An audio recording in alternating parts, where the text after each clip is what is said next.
Filem Now You See Me, Now You Don't. Filem ni sebiji tau. Tiru filem Magic Rompak guys. Tak adalah, gurau je. Okey, filem ni kita dah nanti lama tau. Selepas 10 tahun menanti filem yang ketiga akhirnya rilis. Filem Now You See Me. Okey, kali ni filem ni misalkan 3 orang budak baru. Geng BBNU yang baru nak up ni, dia buat magic dan dia merompak juga. Sama sebiji macam geng Four Horsemen yang sebelum ni tu lah. Yang dalam filem Now You See Me yang lama tu. So, awal-awal ni, diorang buat satu rompakan daripada scammer lah. Dan dia bagi dekat orang ramai. So, nak je cerita, diorang jumpa dengan salah seorang daripada Horsemen, iaitu Atlas.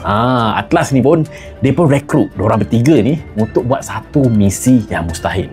Misi diorang ni, diorang nak dapatkan satu diamond permata yang dipanggil Heart, yang bernilai berbilion-bilion lah. So, macam mana diorang nak dapatkan benda tu? Diorang kena kerjasama antara Atlas tu dengan 3 orang perompak baru ni. Dan Atlas dan 3 orang budak-budak ni pun, dia dapat lead tau, dia dapat petunjuk daripada DI yang bagi arahan ke orang, suruh diorang bekerjasama untuk tumpaskan skamer yang terbesar yang jual permata Heart tadi. So diorang nak dapatkan benda tu lah. So diorang bekerjasama. Dan masa diorang bekerjasama tu, guys, berlaku sesuatu. Plot twist dia apa, yang tu korang semua kena tengok sendiri filem ni. Okay, apa yang best dalam filem ni? Dia basically macam filem yang sebelum-sebelum ni lah. Magic dia buat apa semua memang wow lah. Korang akan terpukau lah dengan magic rompak yang dia buat tu.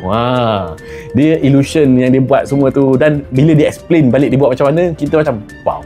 Memang kagum lah. Dari segi lakonan, yang budak 3 orang yang baru masuk tu pun, bagi aku wow. Dan plot dia pun korang tak jangka tau apa yang berlaku last tu, korang akan terkejut. So basically kalau korang minat filem yang nombor 1, nombor 2, memang korang confirm akan minat yang nombor 3 ni last. So rating aku untuk filem Now You See Me, Now You Don't ni, aku boleh bagi 8/10 guys. Dan korang semua boleh nikmati konten hiburan campur-campur dan tukar-tukar yang pertama dekat Malaysia tau. Korang boleh build sendiri dan bayar apa yang korang layan je, semuanya dalam satu platform, Unify TV 2.0. Semuanya dalam satu platform je, aplikasi Unify TV 2.0. Dan untuk pelanggan Unify, korang semua boleh nikmati akses 30 hari untuk lebih ke 70 channel dan 15 streaming apps tau, tanpa bayaran sehingga 12 Disember ni guys. So, download dan activate Unify TV 2.0 app sekarang guys. Okay? Jom!